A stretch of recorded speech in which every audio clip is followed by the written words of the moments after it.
क्या? अब भी क्या, भी घर खाली करो और निकल हमारे मोहल्ले से। तुरंत सामान बांधना शुरू करो और निकल यहाँ से। अच्छा, तुम्हारे बाप का खाती हूँ, किराया देती हूँ, वो भी पूरे का पूरा। तुम लोग होती कौन हो मुझे इस घर से निकालने वाली? हम इस मोहल्ले के शरीफ घरों की शरीफ औरतें हैं, यहाँ पर धंधा चलने नहीं देंगी तुम्हारा। अपनी शराफत अपने पल्लू में बांधकर अपने घर पे रखो। मेरा मूड खराब मत करो, फुटो यहाँ से। तू चल बारा, तेरे को दिखाती हूँ मैं, दिखाती हूँ मैं, दिखाती हूँ तेरे को। हाथ किसको लगा दिए? कसम, मेरा हाथ उठाना तो यही के यही सबके सब रेंगे लगेंगी। मैंने इतनी मार खाई और इतनी मार मारी है ना कि कसम से 10 जन्म तक तुम लोग मेरा मुकाबला नहीं कर पाओगी। समझ गई? निकलो यहाँ से। तू यहाँ से निकल और कहीं और जाके मारपीट कर। हम तुझे यहाँ नहीं रहने देंगे और हमने मकान मालिक बाबूराम जी को भी बुला लिया है। ए, जो भी नाम है तेरा, तेरे घर पे आती हूँ धंधा करने। तेरे पति को बहलाया फुसलाया मैंने। हमें ऐसे वैसे लोग नहीं चाहिए इस मोहल्ले में। तुम्हारे कस्टमर्स आते जाते रहते हैं, हमारे छोटे बच्चे हैं, उन पर क्या असर होगा इस गंदे माहौल का। तू अपना सामान समेट और निकल यहाँ से।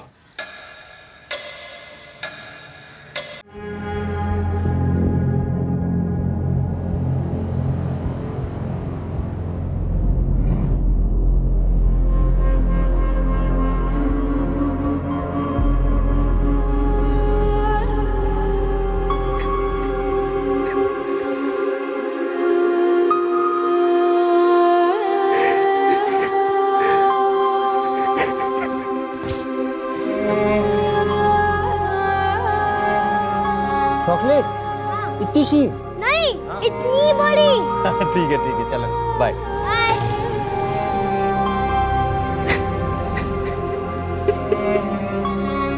पोस्टमार्टम अभी होना बाकी है, आप आइडेंटिफाई कर लें। कपड़े उसी के, दौड़ता हुआ आया, बोला जल्दी आना, चॉकलेट लेकर के आना। क्यों मार दिया मेरे बच्चे?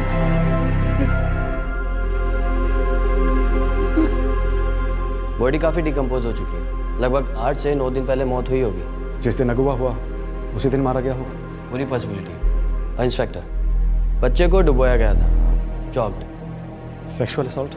नो, उसके कोई निशान नहीं है। हम बच्चे को बचा नहीं पाए, जो आदमी से ले गया था उसे ढूंढ नहीं पाए।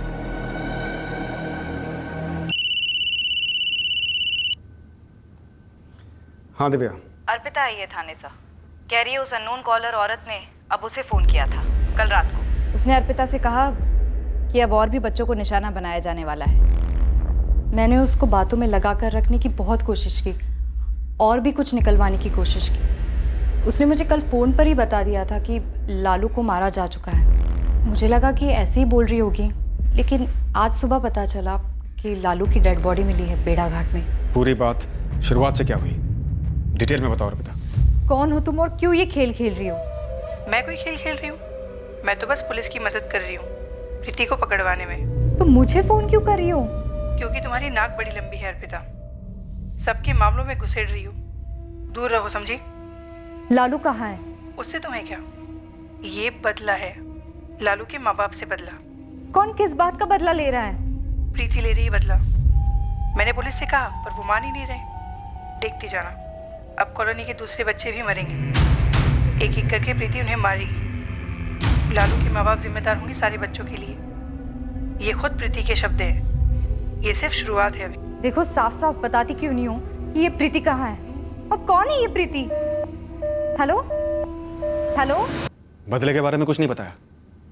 लालू के माँ बाप ने ऐसा क्या कर दिया था उसके बारे में कुछ नहीं बताया? नहीं सर, उसने जो कुछ भी बोला मैंने आपको बता दिया। उसने अचानक से मेरा फ़ोन कट कर दिया था। तुम तो मोहल्ले की सारी औरतों को जानती हो, आवाज़ पहचान में आई उसकी? नहीं सर, मैं उसकी आवाज़ नहीं पहचान पाई। अगर मुझे पता चलता कि ये वही औरत है तो मैं उसका कॉल रिकॉर्ड कर लेती। सेल फोन से कॉल किया था सर उसने, रिकॉर्ड्स मंगवाए हैं उसके। हमारे लैंडलाइन के रिकॉर्ड्स भी आज ही आ जाएंगे।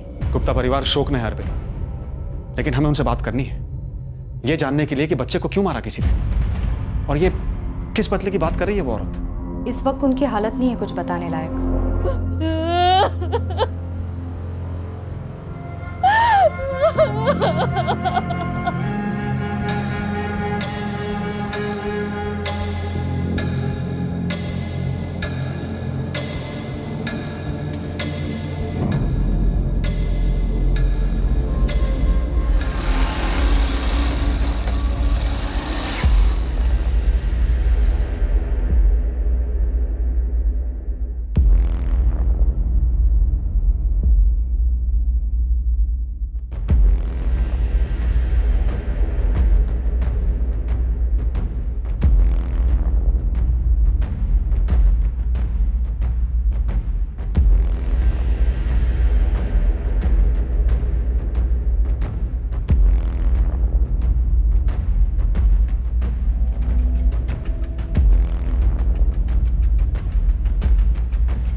वो आदमी कौन था जिसका आना वीरू को बिल्कुल पसंद नहीं आया, जिसके साथ उसने कोई बात नहीं की, उसकी तरफ देखा तक नहीं? जितेंद्र गुप्ता, हमारे चाचा जी।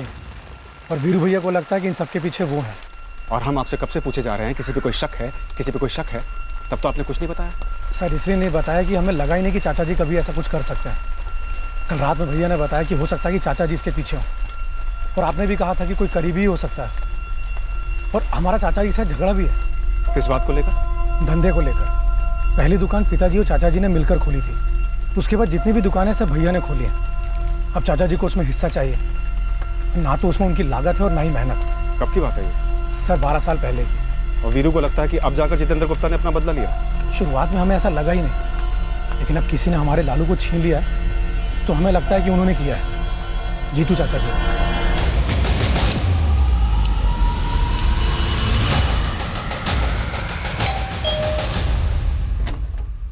गिरीश सिंह। हाँ जी। 4447809887 नाम तो मेरा है लेकिन नंबर मेरा नहीं है सर। फोटो तो तुम्हारा है। हाँ लेकिन सर 5 जून को तो मैंने कोई सिम कार्ड खरीदा ही नहीं है, तो फिर मेरी फोटो कैसे आई? इसका जवाब तो तुम ही दो। फोटो तुम्हारा लगा है। हाँ सर, लेकिन मुझे कुछ नहीं पता, ये मेरा नहीं है। ये मेरे नाम पर और एक नंबर, वो भी 5 जून को। देखिए सर, मेरे पास मेरा एक ही नंबर है, इसके अलावा कोई है ही नहीं। एक तीसरा नंबर भी है। तो सर ये हो क्या रहा है? मतलब मेरे ही नाम पर 5 जून को ही 3 नंबर लिए किसी ने। करते क्या हो तुम? सर मैं आरके इलेक्ट्रिकल कंपनी में सुपरवाइजर हूँ। मेरे पास 2 नंबर है, एक तो कंपनी ने दिया हुआ है और एक मेरा पर्सनल नंबर है। इन 3 नंबर के साथ मेरा कोई लेना देना ही नहीं है सर। वीरू ने मेरा नाम लिया। वीरू ने कहा कि मैं ऐसा कर सकता हूँ। क्या आपने ऐसा किया जितेंद्र जी? लालू मेरे पोते जैसा था मैडम। बहुत दुख हुआ है सुनकर कि वीरू ने ये मान लिया कि मैंने, उसके सगे चाचा ने, उसके बेटे को अगवा किया और उसे मार दिया। हमें पता चला आप 1 जून से 4 जून के बीच में जबलपुर में नहीं थे। मेरी पत्नी की रिश्तेदारी में एक शादी थी इंदौर में, पूरे परिवार के साथ वहाँ गया था। वापस लौटा तो पता चला कि लालू गायब है। कैसे पता चला? वीरू या सुरेन ने फोन करके बताया? फ़ोन किसी का नहीं आया था, दूसरे रिश्तेदारों और दोस्तों से पता चला। वैसे हमारे बीच फ़ोन कभी होता नहीं है ज़्यादा। हाँ, एक तनाव है ज़रूर। तनाव? हाँ तनाव, वही धंधे को लेकर। मैडम एक बात कहूँ, मैं वीरू से सिर्फ 12 साल बड़ा हूँ। चाचा कम, भाई जैसा रहा हूँ। बचपन में साथ में खेले कूदे हैं। सोचकर बड़ा अजीब सा लग रहा है, उसने मेरा नाम लिया। क्या आपने वीरू को दर्द देने के मकसद से ये किया? फांसी पर चढ़ा देना मैडम। अगर आपकी तहकीकात में ये पता चले कि ये सब मैंने किया है, मेरे लिए इससे बड़ी बदनामी की बात और क्या हो सकती है? नहीं सर, मैं तो नहीं जानता इसे। सर मेरे समझ में नहीं आ रहा है कि कोई मेरा फोटो देकर, मेरी एड्रेस प्रूफ देकर 3 सिम कार्ड खरीदता है और ऐसा क्राइम करता है। कोई तुम्हारी जान पहचान का ही होगा गिरीश। नहीं सर, मैं तो ऐसे किसी क्रिमिनल को नहीं जानता। सीधा साधा आदमी हूँ सर, सीधी सादी जिंदगी है मेरी। तीनों नंबर्स की लोकेशंस जबलपुर में ही अलग अलग दिखा रहे हैं। तीनों प्रीपेड सिम कार्ड हैं और तीनों को अलग अलग जगहों से खरीदा गया। एक दमोह से, एक सागर से और एक ग्वालियर से। और तीनों को 5 जून को खरीदा गया। 3 जून को लालू को एक आदमी ने किडनैप किया। 5 जून को सिम कार्ड्स खरीदे गए एक आदमी गिरीश सिंह के नाम पर।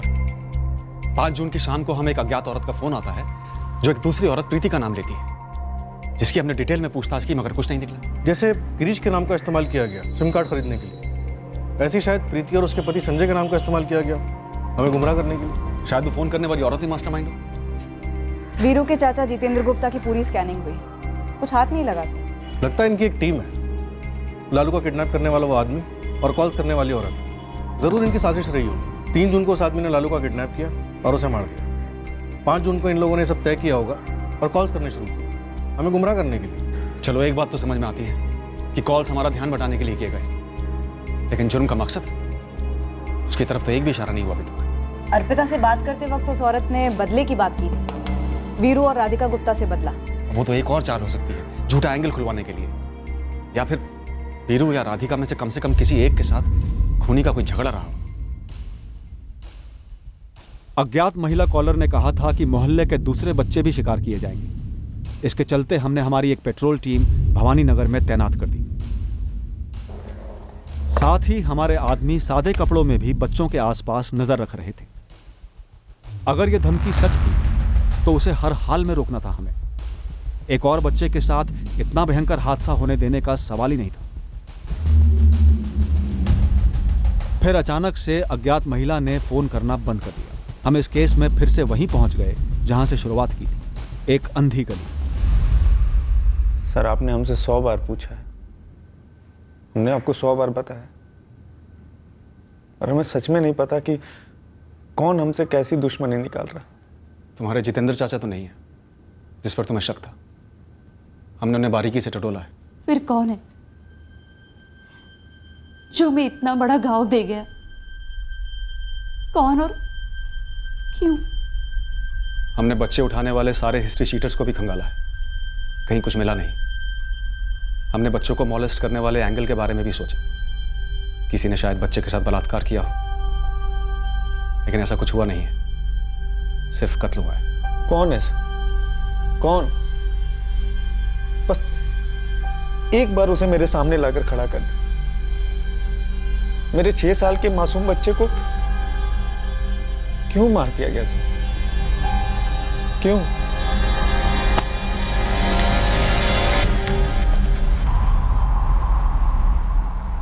देखो बच्चों, मुझे मालूम है कि तुम लोगों ने कुछ नहीं देखा कि लालू किस अंकल के साथ गया था, लेकिन लुका छिपी खेलते हुए लालू कहाँ छुपा था मालूम है? कुछ याद है? 1 2 3 4 5। नहीं अंकल, हम सब खुद कर छुपने में लगे थे, तुम्हारा ध्यान लालू पर गया ही नहीं। बाद में मिला ही नहीं तो पता ही नहीं चला लालू कहाँ छुपा था। साहब, कॉलोनी में 134 परिवार है, हर परिवार के हर बंदे की कुंडली निकाली, कहीं से कुछ सामने नहीं आया। हिस्ट्री शीटर्स के बीच भी इस केस को लेकर कोई बात नहीं हो रही? बिल्कुल सन्नाटा है साहब, कोई चू तक नहीं कर रहा है। इसमें किसी हिस्ट्री शीटर का हाथ नहीं लग रहा है। तो फिर किसका हाथ है? मकसद क्या है इस कत्ल का? कोई निजी मामला नहीं, कोई विकृत मामला नहीं। एक बच्चे को एक मोहल्ले से एक आदमी ले जाता है, एक औरत हमको फोन करके यहाँ वहां दौड़ाती रहती है, फिर बच्चे की लाश मिलती है, वो औरत हमें फोन करना बंद कर देती है और हम वहीं के वहीं धरे के धरे। सेक्सुअल असॉल्ट बिल्कुल ही नहीं हुआ, कोशिश तक नहीं हुई? जी नहीं, मैंने 2 बार कंफर्म किया है पोस्टमार्टम करने वाले डॉक्टर के साथ। केस फाइल में लिखा है कि बच्चे ने अपने फादर से उस सुबह घूमने जाने की बात की थी और लौटते वक्त चॉकलेट लेकर आने की बात की थी। जी हाँ, लालू ने अपने फादर से चॉकलेट लाने के लिए कहा था। मैंने ऐसे काफ़ी केसेस स्टडी किए हैं जिसमें एक किडनैपर ने बच्चे को चॉकलेट का लालच देकर किडनैप किया है, पर ज़्यादातर केसेस में किडनैपर विक्टिम का कोई करीबी या पहचान वाला रहा है। वही तो हमारी प्रॉब्लम है, हमने भी वहीं से शुरुआत की है, जीरो से, कि किडनैपर बच्चे का कोई परिचित हो, जिसकी बच्चे के माँ बाप से कोई दुश्मनी हो, या फिर कोई सरफिरा विकृत रिश्तेदार जो बच्चे को मॉलेस्ट करना चाहता हो, शिकार करने के लिए निकला हो। लेकिन यहाँ तो बस बच्चे को ले जाया गया। मुझे लगता है इस केस का बच्चे और उसके पेरेंट्स से कोई कनेक्शन है ही नहीं, कहीं का गुस्सा कहीं और निकाला है लालू गुप्ता पर, बिना किसी कनेक्शन। हाँ, रैंडम एंगल के बारे में सोचे भी तो हमारे पास है क्या? सिर्फ एक सीसीटीवी फुटेज उस आदमी का जिसमें सिर्फ उसके पैर दिख रहे हैं। पहले के 2 कॉल्स आपको किए गए पुलिस स्टेशन के लैंडलाइन पर, और तीसरा मोहल्ले की सोशल वर्कर अर्पिता चौहान को किया गया। हेलो, अर्पिता चौहान? जी, आप? उसी को क्यों किया गया, बच्चे के पेरेंट्स को क्यों नहीं? बच्चे के माँ बाप के फोन हमने सर्विलेंस पे रखे थे, शायद इसलिए। नहीं, मुझे नहीं लगता कॉलर को सर्विलेंस का डर है, नहीं तो वो पुलिस स्टेशन के लैंडलाइन पर फोन नहीं करती। तो आपका पॉइंट है कि सिर्फ अर्पिता को ही कॉल क्यों किया गया? मेरा पॉइंट ये है कि जिसने भी ये अपहरण और कत्ल किया है उसका कोई पर्सनल घाव है, या तो उस औरत का जो कॉल करती है, या तो उस आदमी का जिसने बच्चे को उठाया, या तो फिर दोनों का, अगर दोनों एक टीम है। लेकिन घाव है क्यों और किसने दिया? उस औरत प्रीति का नाम लिया गया।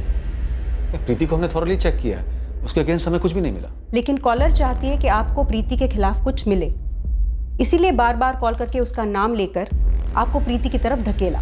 मे बी बच्चे और उसके पेरेंट्स से कल्प्रिट का कोई लेना देना है ही नहीं, और शायद प्रीति और उसके हस्बैंड से कल्प्रिट का कोई लेना देना जरूर है, कोई एनिमिटी, डीप गुस्सा।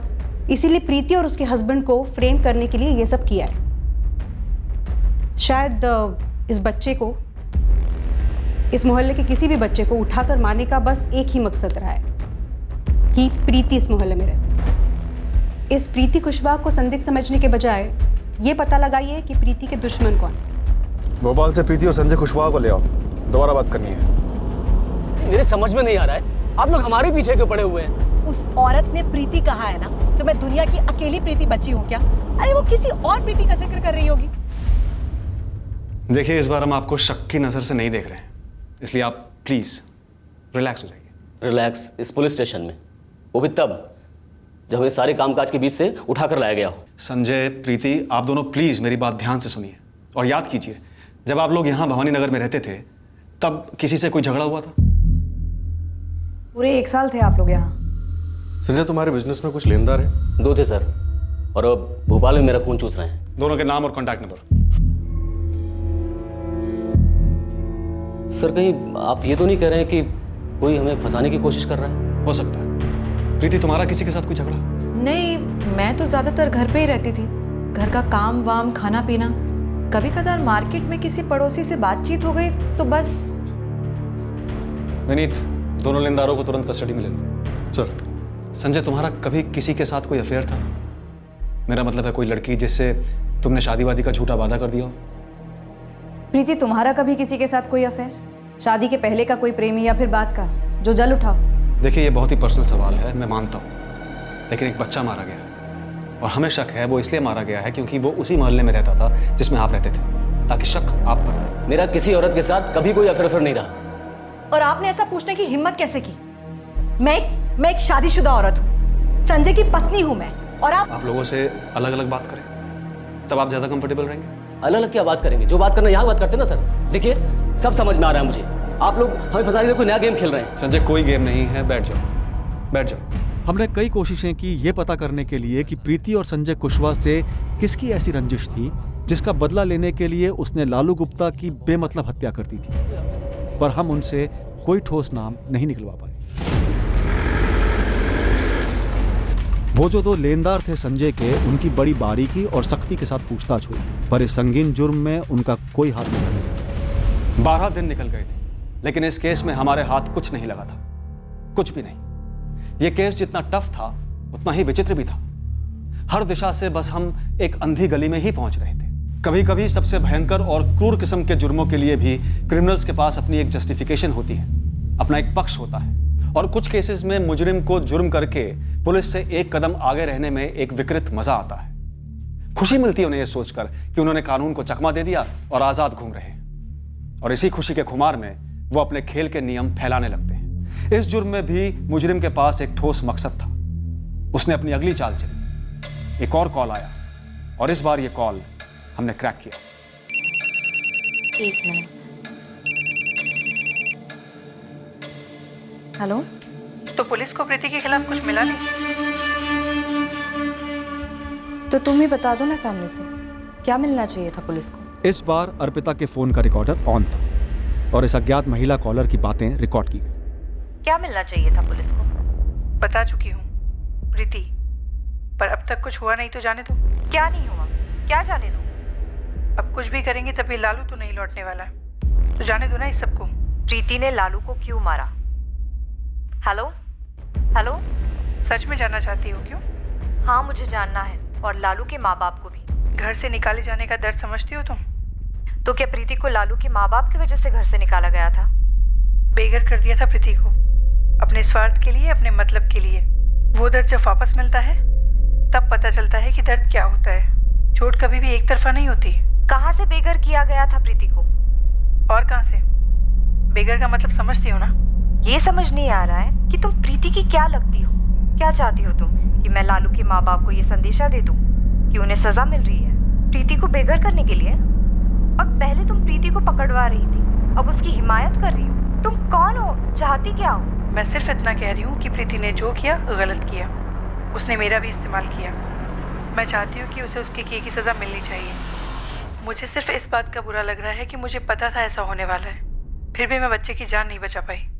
वो आदमी कौन था जिसने बच्चे को अगवा किया? Hello hello hello. और इसके बाद फोन बंद कर दिया गया, जो कि होना ही था। कॉल रिकॉर्ड अर्जेंट बेसिस पे मंगाए हैं। बेघर कर दिया था प्रीति को, अपने स्वार्थ के लिए, अपने मतलब के लिए। वो दर्द जब वापस मिलता है तब पता चलता है कि दर्द क्या होता है। मैं सिर्फ इतना कह रही हूँ कि प्रीति ने जो किया गलत किया। उसने मेरा भी इस्तेमाल किया। मैं चाहती हूँ कि उसे उसकी की सज़ा मिलनी चाहिए। मुझे सिर्फ इस बात का बुरा लग रहा है कि मुझे पता था ऐसा होने वाला है, फिर भी मैं बच्चे की जान नहीं बचा पाई। ये मेरी आवाज़ नहीं है सर, और ना मैं इस आवाज़ को पहचानती हूँ। मुझे कभी कहीं से बेघर नहीं किया गया है सर। पिछले 6 साल से बहुत आराम से संजय के साथ रह रही हूँ, और उसके पहले झांसी में अपने मम्मी पापा के साथ इज्जत से रही हूँ, इज्जत से विदा हुई हूँ। हमें फालतू में इस मामले में घसीटा जा रहा है। वीरू ये जिस औरत की बात कर रही है, लगता है ये प्रीति खुशबुआ तो नहीं है। पति पत्नी दोनों की बैकग्राउंड की बाल की खाल की है हमने। फिर ऐसी दूसरी कौन सी प्रीति है जिसको बेघर किया गया था, चोट पहुंचाई गई थी? मैंने किसको बेघर किया? मैंने किसको चोट पहुंचाई? मैंने कभी किसी को बेघर नहीं किया, और क्यों करूंगी मैं? शादी के पहले मायके में कुछ हुआ था?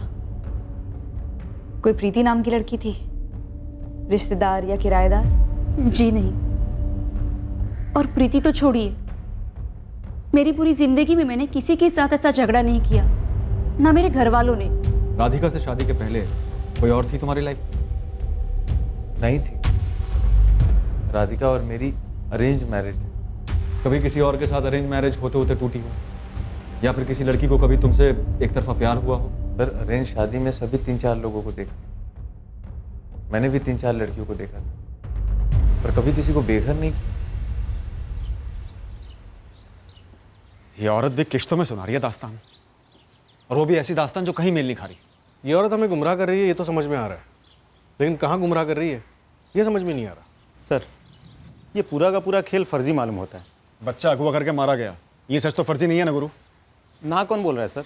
लेकिन ये भी तो सच है कि मैंने आज तक बिना मकसद के कोई किडनैपिंग या मर्डर नहीं देखा है, और मकसद है भी तो उसकी भनक तक नहीं है हमें। कहीं अर्पिता तो ये पूरा खेल नहीं खेल रही? मेरा मतलब है, और कौन बचा है शक करने के लिए? एक ही प्रीति मिली उसी कॉलोनी से, लेकिन उसका भी कोई कनेक्शन नहीं बैठ रहा है। हमने किसी भी पॉइंट पर अर्पिता पर शक नहीं किया ना? नहीं, कभी संदिग्ध नहीं माना। बेघर कर दिया था प्रीति को। हमने अज्ञात महिला कॉलर की आवाज भवानी नगर के हर रहने वाले को सुनाई, इस उम्मीद से कि कोई तो पहचान लेगा। हमने अर्पिता चौहान की पूरी बैकग्राउंड चेकिंग कर ली, पता किया कि वो उसका लर्निंग सेंटर वहीं पर क्यों चला रही थी। अर्पिता से सीधे पूछ लिया हमने, क्या वही ये खेल खेल रही थी? मैं खेल खेल रही हूँ? ये बहुत ज्यादा हो गया सर। मैं आपकी इतनी मदद कर रही हूँ आउट ऑफ द वे जाकर, और आप मुझे पर शक कर रहे हैं। आपने मेरे माँ बाप को फोन किया था मेरे बारे में पूछने के लिए कि मैं लर्निंग सेंटर यहाँ क्यों चला रही हूँ? हाँ अर्पिता, किया था हमने तुम्हारे पेरेंट्स को फोन, क्योंकि हमें ये बात बहुत अजीब लगी कि तुम एक अच्छी खासी लाइफ छोड़कर यहाँ बच्चों के लिए लर्निंग सेंटर क्यों चला रही हो। इसमें अजीब लगने वाली क्या बात है सर?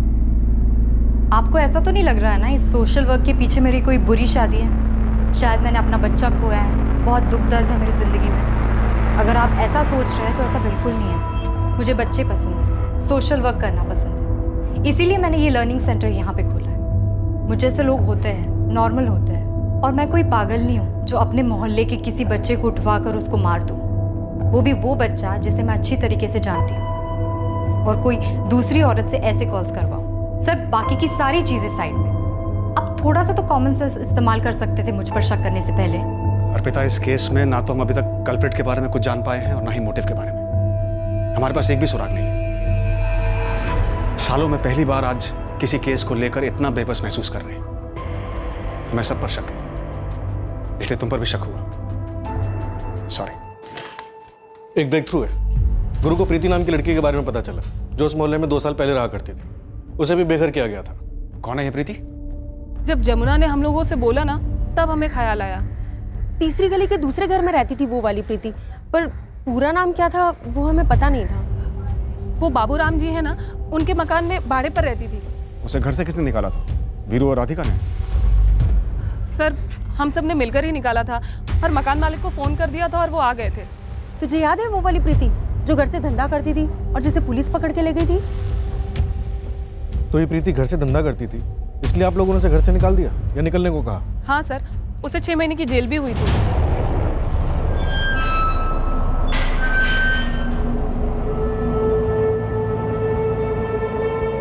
उससे पहले सबको लगता था कि सिर्फ चालू है, आने जाने वाले यार हैं उसके, ऐसा नहीं पता था कि धंधा करती है। एक और खबर पहले थी उस टाइम कि उसने 2-3 लड़कियों की झूठी शादी करवा के उन्हें बेच दिया।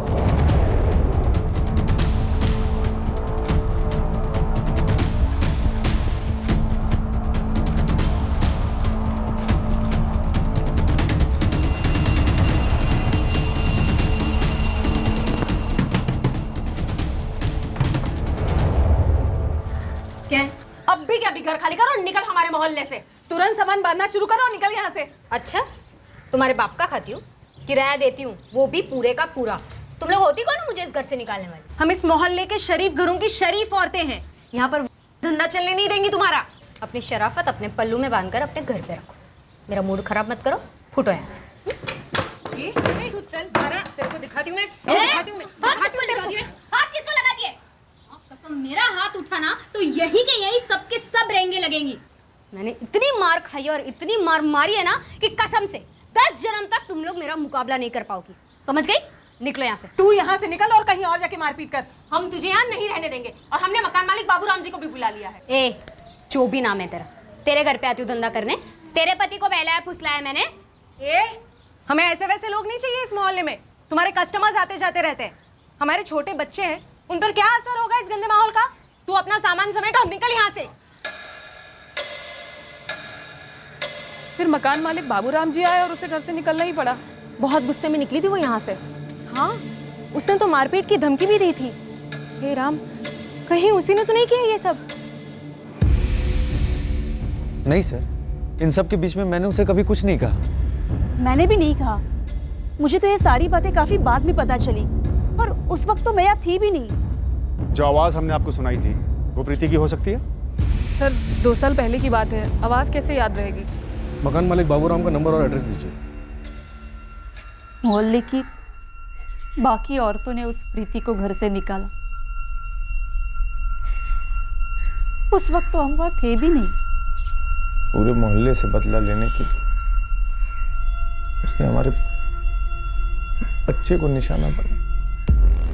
सर मुझे पता होता कि वो धंधा करती है तो मैं उसको मेरा घर किराए पे क्यों देता? और दिया भी तो बिना किसी एग्रीमेंट के। कोई फोटो, कोई एड्रेस, कोई फोन नंबर, कुछ तो होगा तुम्हारे पास। सर जब घर से ऐसे ही निकाल दिया तो एग्रीमेंट नंबर वो सब रख के क्या करता? फेंक दिया। तुम्हारे पास कैसे आई थी? कोई तो होगा जो उसके बारे में जानता होगा।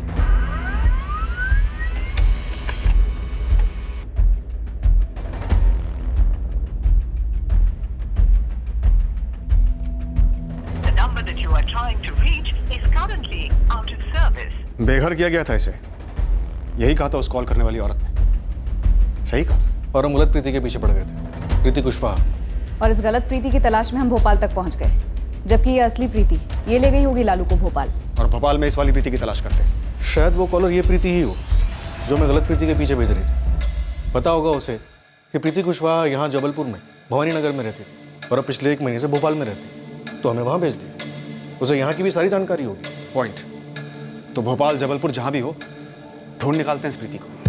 यही हमारी कल्प्रिट है। पहले लालू पर गुस्सा निकाला, फिर मोहल्ले के दूसरे बच्चों को मार डालने की धमकी दी। सारे पुलिस स्टेशन पर डिटेल भेज दो, हो सकता है दोबारा कभी गिरफ्तार हुई हो धंधा करते वक्त।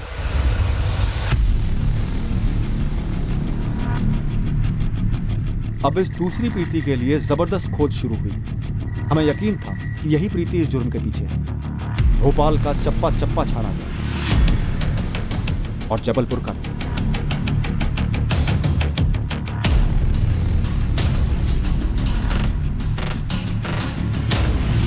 इस प्रीति के व्यवसाय की जानकारी होने के कारण हमने राज्य भर के रेड लाइट एरियाज को टारगेट किया, इस उम्मीद से कि प्रीति हमें यहीं कहीं मिल सकती है।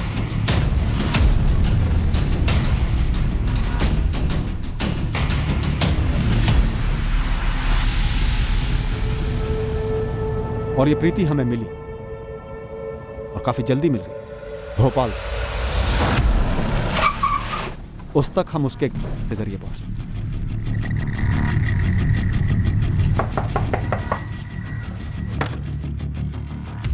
जी लालू गुप्ता को तूने यही मारा? लालू गुप्ता कौन है ये?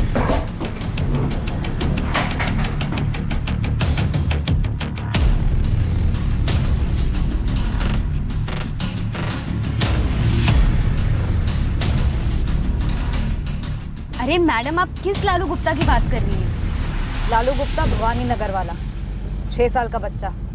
तुम्हें भवानी नगर से भगा दिया गया था, बेघर कर दिया गया। हाँ, इज्जत के फालूदे हो गए थे मेरे, पर वो तो 2 साल पहले की बात है। बेघर कर दिया था प्रीति को, अपने स्वार्थ के लिए, अपने मतलब के लिए। वो दर्द जब वापस मिलता है तब पता चलता है कि दर्द क्या होता है। चोट कभी भी एक तरफा नहीं होती। मैं सिर्फ इतना कह रही हूँ कि प्रीति ने जो किया गलत किया, उसने मेरा भी इस्तेमाल किया। किसकी आवाज है ये? बड़ी भद्दी सी आवाज है, मेरी तो नहीं है। अरे आप लोग मेरी तरफ ऐसे क्यों देख रहे हैं? कोई अभी बोलेगा कि ये मेरी आवाज नहीं है। लालू के कत्ल में तेरा साथीदार कौन था?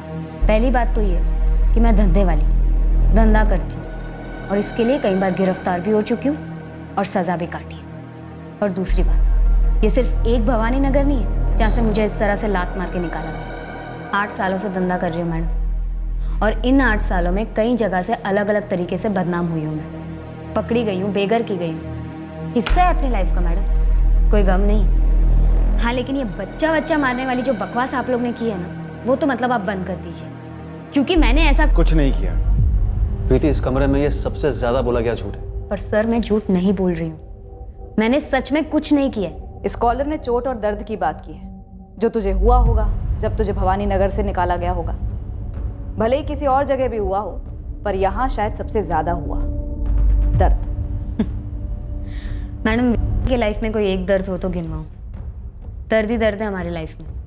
कोई कस्टमर आके बैठता है और पैसा नहीं देता, वो तो सबसे दर्दनाक होता है। कोई साले बैठने के नाम पर हमें काटते हैं, नोचते हैं, मारते हैं, वो एक अलग दर्द। कुछ साले सपोले आप लोगों के पास आके चुगली कर दे, उसका एक अपना दर्द। फिर पकड़े जाना, धंधा बंद होना, कोर्ट के लफड़े, वकील की चिक और फिर जेल। दर्द ही दर्द है मैडम हमारी लाइफ में। लेकिन फिर भी हंस खेल के अपनी जिंदगी काट लेते हैं। इस तरह पागलों की तरह अपना बदला खून करके नहीं लेते। ये तेरा दूसरा साथीदार जिसने लालू को उठाया। यहाँ तो सिर्फ बच्चा दिख रहा है, आदमी कहाँ है? ये उसके पैर दिख रहे हैं। कौन है ये? सर, भोपाल से फॉरेंसिक का फोन था। इस प्रीति की आवाज़ उस रिकॉर्डेड आवाज़ के साथ मैचिंग के लिए भेजी गई थी। आवाज़ तो मैच नहीं हुई, लेकिन उसने कुछ और बताया। क्या?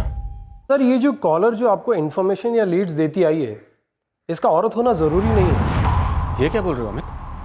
औरत होना ज़रूरी नहीं है मतलब? जी सर, दरअसल ये आवाज़ एक सॉफ्टवेयर है। सॉफ्टवेयर? मतलब आवाज़ बदलने का सॉफ्टवेयर? करेक्ट। इस सॉफ्टवेयर से किसी भी मर्द की आवाज़ को औरत की आवाज़ में बदल दिया जा सकता है। आप चाहें किसी भी आवाज़ में बात करें, ये ऐप या ये सॉफ्टवेयर उसकी फ्रीक्वेंसी को इस तरह से मॉड्यूलेट करता है कि सामने वाले को औरत की आवाज़ ही सुनाई दे। जस्ट वेट सर, मैं आपको डेमोन्स्ट्रेशन देता हूँ। Just wait.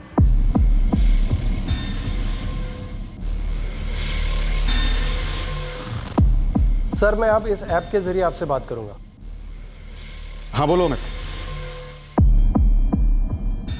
बेघर कर दिया था प्रीति को अपने स्वार्थ के लिए, अपने मतलब के लिए। जब किसी के दिल में चोट पहुंचती है तो चोट पहुंचाने वाले को पता नहीं होता कि दर्द कितना होता है। वो दर्द जब वापस मिलता है तब पता चलता है कि दर्द क्या होता है। चोट कभी एक तरफा नहीं होती। समझे सर? तो इसका मतलब इतने दिनों तक हमें गुमराह किया गया, एक तरीके से उल्लू बनाया गया हमारा। हाँ सर, जिसे आप औरत समझ रहे थे, दरअसल वो एक ऐप था। जैसे कि आजकल के मोबाइल्स में मोबाइल असिस्टेंट्स की वॉइस होती है, जिसे आप अपनी मर्जी से मेल या फीमेल की वॉइस में सिलेक्ट कर सकते हैं।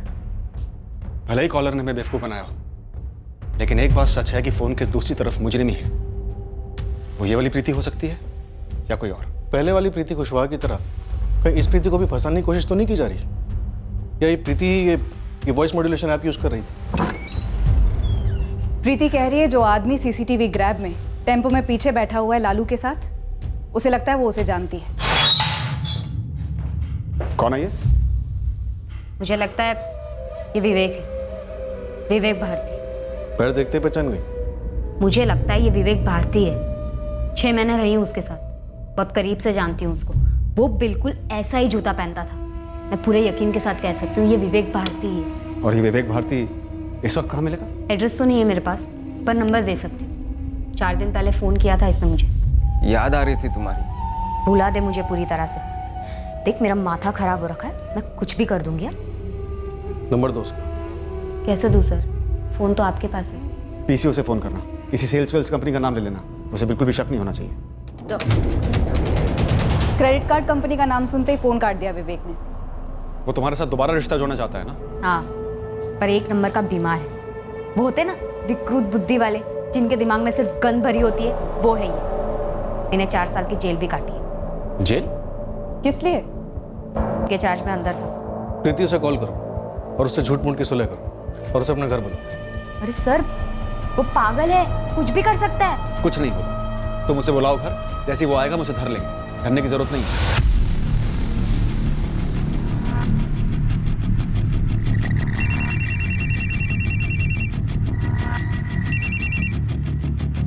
हेलो प्रीति। विवेक, कैसे हो तुम? बोलो ना। आखिरकार हमारे असली मुजरिम के करीब पहुंच गए। उसे चालाकी से प्रीति के घर लाया गया, जहां हमने उसके लिए जाल बिछा रखा था।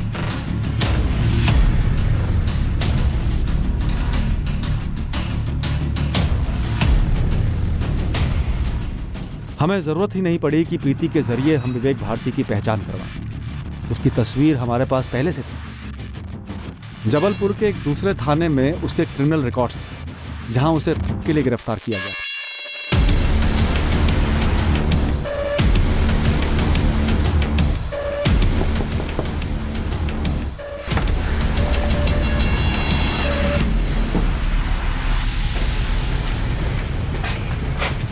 इसके पहले कि हम विवेक भारती को लालू गुप्ता मर्डर केस के बारे में इंटेरोगेट करते हैं, हमें उसके अतीत का पता चला कि यह आदमी वाकई में एक विकृत दिमाग वाला है, जिसे का अजीब सा एडिक्शन था।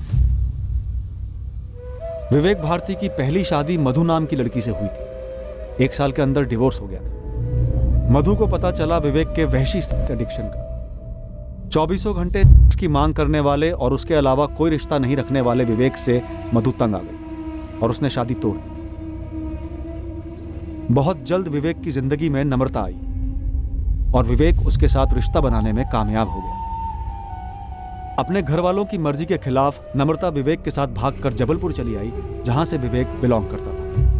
नम्रता को बहुत जल्द पता चलने वाला था विवेक के एडिक्शन के बारे में। नम्रता भी विवेक की असलियत जानकर विवेक को छोड़कर भाग गई, पर विवेक ने उसका पीछा नहीं छोड़ा।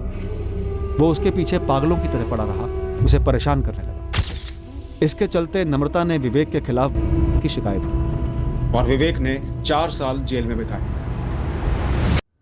मुझे मालूम था ये विवेक जेल से निकला है, क्योंकि मैं भी उसी टाइम पे जेल से निकली थी।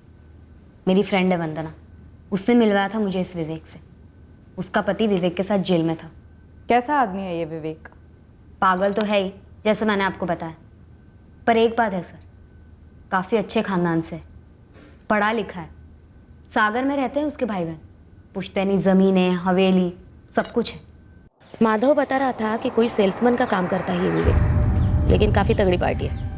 लेकिन वंदना चर्च में अंदर गया था ना। अरे पे पूछने की क्या बंद करें, कमीनी गर्लफ्रेंड थी उसकी, पीछा छुड़ाने के लिए चार्ज लगा दिया और गया 4 साल के लिए अंदर। तू देख ले बेटी, उसे औरत चाहिए।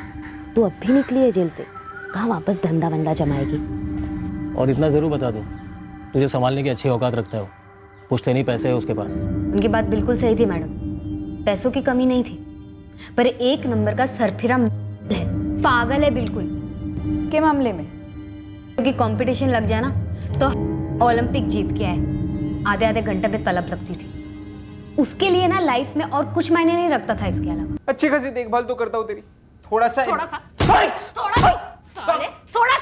4 पैसे क्या देता है, दाल रोटी के समझ के क्या रखा है? मशीन हूँ मैं, हाँ, या कोई साइकिल हूँ जो चढ़ गया चलाने लगे? प्लीज मुझे घर से बाहर मत निकाल प्रीति, प्लीज। ड्रामा मत कर, बहुत आए तेरे जैसे, बहुत देखे मैंने, समझ गया? अब भी क्या यहाँ से नहीं निकला ना तो पुलिस में जाके चट ठोकूंगी। चल निकल। ऐसा मत बोल प्रीति, ऐसा मजाक में मत बोल प्लीज। देख, समझने की कोशिश कर प्रीति, मुझे तेरी जरूरत है। तेल लगाने गई तेरी जरूरत, जाके ना किसी दीवार से चिपक जा। अरे के परे है तू, बीमार साले। निकल निकल यहाँ से, निकल। प्रीति मेरे को घर आने देना। तो फिर से आ गया। खुद का दिमाग तो सड़ा चुका था ये, अब मेरा दिमाग सड़ाने पर तुला था। हेलो, बोला था ना तेरे से फोन मत करना। फोन कर करके दिन रात दिमाग चाटता था मेरा। 1 महीने से शांत था, फोन वोन कुछ नहीं, पर अभी 4 दिन पहले फोन आया था। मुझे तो लगता है मैडम वो पूरी तरह से हो चुका है। बच्चे को मार डाला और अब लड़की की आवाज निकाल के मुझे फंसाना चाहता है। और तुम्हें पता ही नहीं कि उसने बच्चा उठाया नहीं उठाया? सर पता होता तो चुप नहीं बैठती, एक बार फोन करके आपको वार्निंग जरूर देती।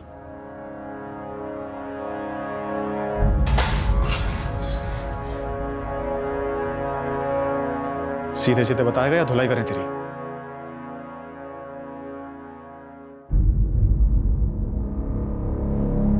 उसने जज की धमकी नहीं देनी चाहिए थी। उस प्रीति ने, पहले नम्रता ने फंसाया, फिर ये प्रीति। समझ क्या रखा है? बच्चे लालू ने क्या बिगाड़ा था? कुछ नहीं, मैं प्रीति को फंसाना चाहता था। आवाज बदलने वाला ऐप, ये पहले से तेरी प्लानिंग थी? गिरीश सिंह की फोटो यूज करके उसके नाम पे 3 सिम कार्ड खरीदे तूने? बच्चे को मारने के बाद मुझे समझ नहीं आ रहा था कि मैं ये बात प्रीति तक कैसे पहुंचाऊं। फिर एक रद्दी की दुकान में एक पुराने लाइसेंस के साथ मुझे उस गिरीश सिंह का फोटो मिला, और वॉइस ऐप मेरे पास पहले से ही था। बच्चा लालू तेरे साथ चुपचाप आ गया था, चिल्लाया विल्लाया नहीं? उसे चॉकलेट चाहिए थी।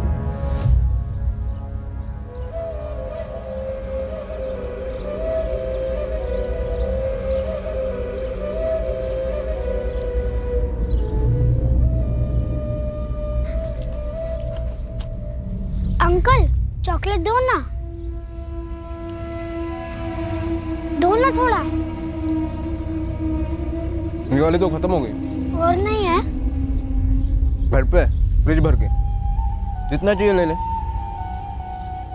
फॉरेन की है, इंपोर्टेड। चाहिए? हाँ। तो चल मेरे साथ। अंकल आपका घर ज्यादा दूर तो नहीं है ना? नहीं, पास में ही है। तू उसे भवानी नगर से देवी चौक ले गया अपने घर, उसने कोई सवाल जवाब नहीं किया? हंसते खेलते आ गया मेरे साथ। उसे चॉकलेट दी तूने?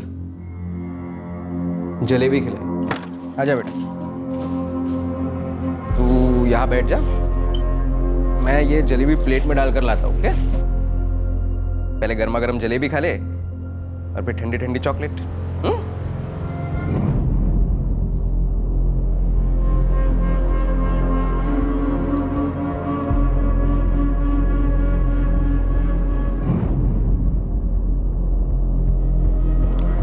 अंकल अब जल्दी से मेरे को चॉकलेट दे दो, फिर मुझे घर भी जाना है। तू बच्चे को उठाने के इरादे से चॉकलेट लेकर गया था भवानी नगर? मैं अपने काम से गया था। चॉकलेट खाना तो मुझे खुद को पसंद है, और जब बच्चे ने सामने से चॉकलेट मांगी तब मैंने सोचा ये अच्छा तरीका है प्रीति को सबक सिखाने का। बच्चे को मारकर, एक मासूम बच्चे की जान लेकर? हाँ, पहले ये जलेबी वाले हाथ धो लो, फिर चॉकलेट देता हूँ, ठीक है?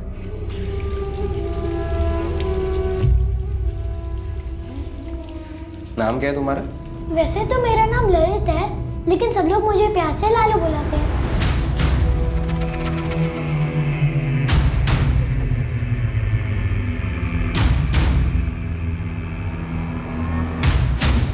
बाथरूम में मारा बच्चे को?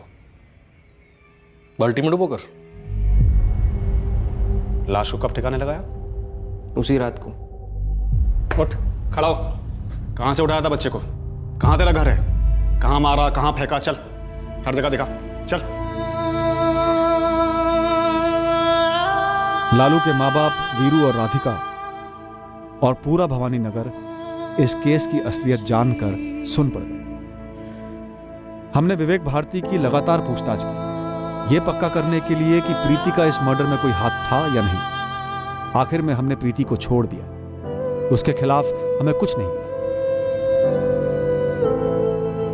उसी लगातार पूछताछ में हर बार विवेक अपने बयान पर अड़ा रहा कि लालू खुद चलकर उसके पास आया था। 6 वर्षीय लालू की मासूमियत ने उसे एक अजनबी से चॉकलेट मांगने से रोका नहीं, और वो उस चॉकलेट की चाह में उस अजनबी के घर तक बिना किसी शक या संकोच के। हमने विवेक की दिमागी हालत जानने के लिए टेस्ट करवाए, और टेस्ट के सारे रिजल्ट्स नॉर्मल आए। सड़क पर चलने वाले किस आदमी के दिमाग में भूचाल आया हुआ है, किसके दिमाग में अजीब, विकृत और भयंकर ख्याल उमड़ रहे हैं, इसे पता लगाना, इसको भांप पाना मुश्किल है। बच्चों के लिए तो ये लगभग नामुमकिन सा है। उनकी मासूम नज़रें दुनिया को बिल्कुल प्योर और साफ सुथरा समझती हैं, इसीलिए वो सबसे ज़्यादा असुरक्षित होते हैं और जुर्म के लपेटे में आसानी से आ जाते हैं। ये बहुत दुखद है, भयंकर है ये, जब कोई अपना दुखड़ा रोते किसी पर फ्रस्ट्रेशन निकालने के लिए ऐसे ही राह चलते एक बच्चे को उठाकर उसकी जान लेकर उसे एक साधन बना लेता है अपने बदले का। अक्सर हमें लगता है कि सिर्फ क्रिमिनल को पकड़ने के परे जा पाते हम, काश क्रिमिनल इरादे को पकड़ पाते हम, इससे पहले कि वो जुर्म का लावा बनकर उमड़ पड़े। अगले हफ्ते फिर मिलेंगे एक नए केस के साथ। क्राइम पेट्रोल सतर्क। जय हिंद।